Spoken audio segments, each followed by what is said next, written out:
O Internacional tem um jogo importantíssimo hoje à noite por mais uma rodada de Copa Libertadores da América. Em caso de vitória, o Inter pode assumir a liderança do Grupo F. A gente fala sobre os dois times, os desfalques na equipe colombiana e também o torcedor do Atlético Nacional que veio em peso a Porto Alegre e está fazendo uma bela festa nas ruas da capital. Além disso, tem informação importante sobre reforços no Beira-Rio. Eu te trago tudo isso depois da vinheta.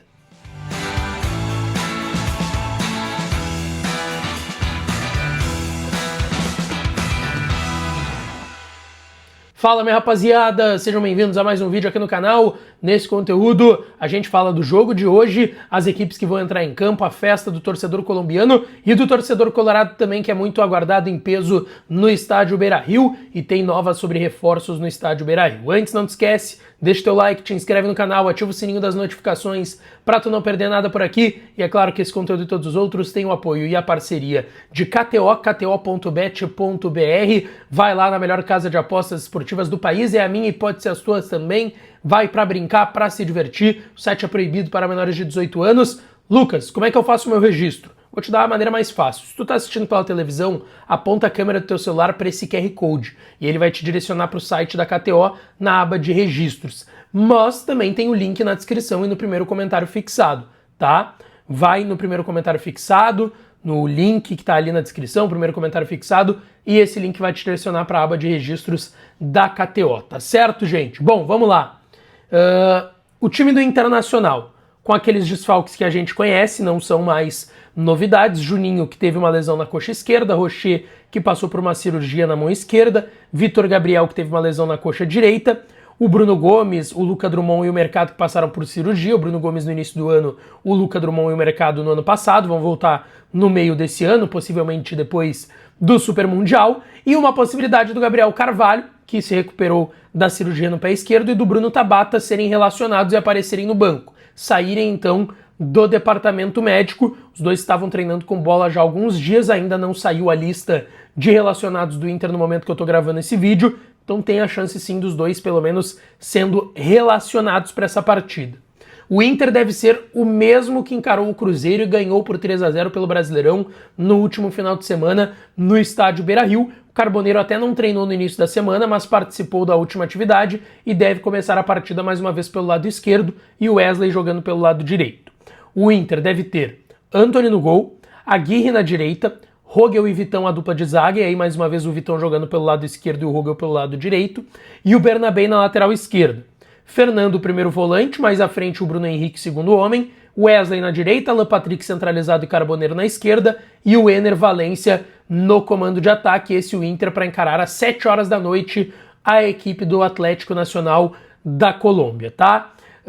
Sobre o time adversário, eles devem mandar a campo uma equipe com Ospina, goleiro de seleção colombiana, tá? Titular, Felipe Roman, Juan Felipe Aguirre, William Tezílio e Camilo Cândido, já passou até pela base do Inter, na lateral esquerda, Horman Campuzano, primeiro volante, Zapata e Nestroza, que é um cara que pisa muito na área, e o Edwin Cardona, para quem não lembra, tá há anos aí no Atlético Nacional, rodou pro futebol sul-americano, até seleção colombiana também, e o Asprilla. Na frente, o Alfredo Morelos. Esse é o time do Atlético Nacional da Colômbia. Repito, já vi jogos, vi os últimos 3 jogos, tá? 2 do campeonato colombiano, vi a derrota pro Bucaramanga antes da estreia deles na Libertadores, vi o 3-0 contra o Nacional de Montevidéu. Deixo aqui minha opinião. Para mim, esse resultado falou mais sobre o quão fraco é o Nacional de Montevidéu do que de fato o Atlético Nacional ser uma equipe tão forte assim, tá? E vi a vitória que foi na Bacia das Almas, um gol ali nos acréscimos, na última rodada também do campeonato colombiano. Cara, não é um grande time, não tô dizendo que vai ser fácil, que o Inter vai passar o carro, até acho que o Inter é bem melhor do que o Atlético Nacional, mas tem que estar atento a essa equipe, tá certo? A torcida do Atlético Nacional esgotou os ingressos, tá? Vão ser mais de 1.000 torcedores colombianos aqui no Beira-Rio. Uma festa que eles estão fazendo aí nas ruas de Porto Alegre, tá? Estavam na Redenção ontem à noite quando chegaram por aqui, tá? Então teve festa.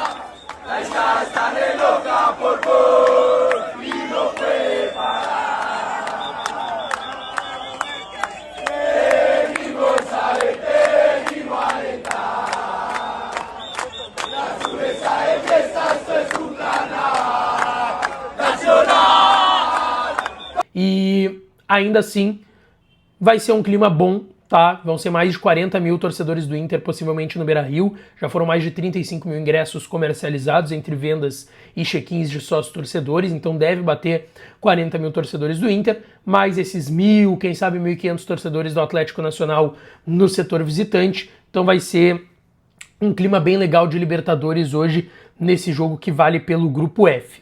Novidade de agora, tá? O Inter acaba de divulgar. Bruno Tabata. Bruno Tabata tá relacionado pro jogo. É a grande novidade. O Gabriel Carvalho ainda não, tá? Gabriel Carvalho ainda não está relacionado. Cleiton Sampaio já tinha voltado a ser relacionado zagueiro contra o Cruzeiro, mas o Bruno Tabata tá relacionado pro jogo de logo mais contra a equipe do Atlético Nacional. Tá de volta, o primeiro jogo dele no ano, que ele vai ser relacionado. Ele que teve um problema na coxa na pré-temporada, teve uma reincidência dessa lesão no adutor da coxa e tá voltando agora. Então, Bruno Tabata é a opção pro técnico Roger Machado. Em relação ao grupo do Inter, tá? Ontem o Bahia ganhou por 1-0, eu vi o jogo todo contra o Nacional de Montevidéu. Não foi um grande jogo de nenhuma das duas equipes, só que esse Bahia é encardido, cara. Esse Bahia do Rogério Ceni é um bom time, por isso eu valorizo tanto o empate do Inter na primeira rodada da fase de grupos lá em Salvador. Estávamos lá na quinta passada, foi um grande jogo que o Bahia, por jogar em casa, com mais de 40 mil torcedores e por ser um bom time, claro, era normal que fosse até melhor do que o Internacional, assim como será normal o Inter ser melhor que o Bahia no jogo da volta, né, do retorno dessa fase de grupos no Beira-Rio. Bom, o que acontece diante disso? Tá? O Nacional de Montevidéu tem 2 derrotas, para o Atlético Nacional e para o Bahia.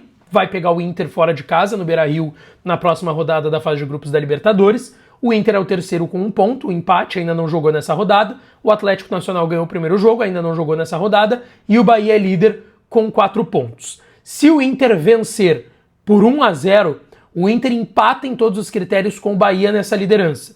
Se o Inter ganhar por 1 gol de diferença, mas não sendo 1-0, por exemplo, 2-1, 3-2, o Inter vai ser o segundo porque vai ter tomado gols, mais gols do que o Bahia, que tomou só 1 até o momento. Se o Inter ganhar por 2 gols de diferença, aí vai ser saldo de gols e aí o Inter vai ficar na frente do Bahia, tá? Então, se o Inter vencer por 2 gols de diferença ou mais, o Inter se torna líder. Por 1 gol de diferença, vai ter os mesmos pontos do Bahia, mas perde nos critérios. Se for 1-0, especificamente 1-0, os mesmos resultados que o Bahia fez, já que empatou com 1-1 lá em Salvador contra o Bahia e ganharia pelo mesmo resultado que o Bahia ganhou ontem, aí ficam os dois empatados em tudo na fase de grupos da Libertadores. Então assim, cara, mais importante de tudo, ganhar. Dane esse resultado. Ganhar hoje, chegar nos mesmos 4 pontos que o Bahia, por quê? Depois vai ter Bahia Atlético Nacional, vai ser um jogo mais difícil para o Bahia, e o Inter vai pegar o possível saco de pancadas do grupo, que é o Nacional de Montevidéu. Agora eu quero falar de reforços, porque fecha amanhã a janela doméstica, a janela brasileira. A janela de transferências fechou no último dia 28 de fevereiro, mas abriu-se uma janela a partir ali do dia 10 de março até amanhã, dia 11 de abril, para jogadores que atuaram nos estaduais. E aí os clubes brasileiros podem contratar jogadores que tenham atuado nos estaduais pelas suas equipes. O Inter contratou, a gente trouxe ontem à noite aqui no canal, o Leandro Cauã, atacante do Náutico, de 20 anos, que vai ser olhado pelo Roger primeiro no sub-20, para depois subir aos profissionais, mas se falava muito do lateral direito. Pô, o Inter não vai contratar esse lateral direito, o que vai acontecer? Não, tá? O Inter não deve contratar esse lateral direito. Informação que eu tenho é que até amanhã o Inter não deve anunciar mais reforços, a não ser que haja uma surpresa muito grande, um nome guardado a 7 chaves que ninguém está esperando. Mas não é uma tendência o Inter anunciar reforços até amanhã, e aí o Inter vai com o grupo que tem até o meio do ano. E aí no meio do ano, sim, o Inter pretende contratar reforços, inclusive esse lateral direito. Deixa teu like, te inscreve no canal, ativa o sininho, que eu volto para falar mais do Colorado. Um beijo, um abraço e até a próxima.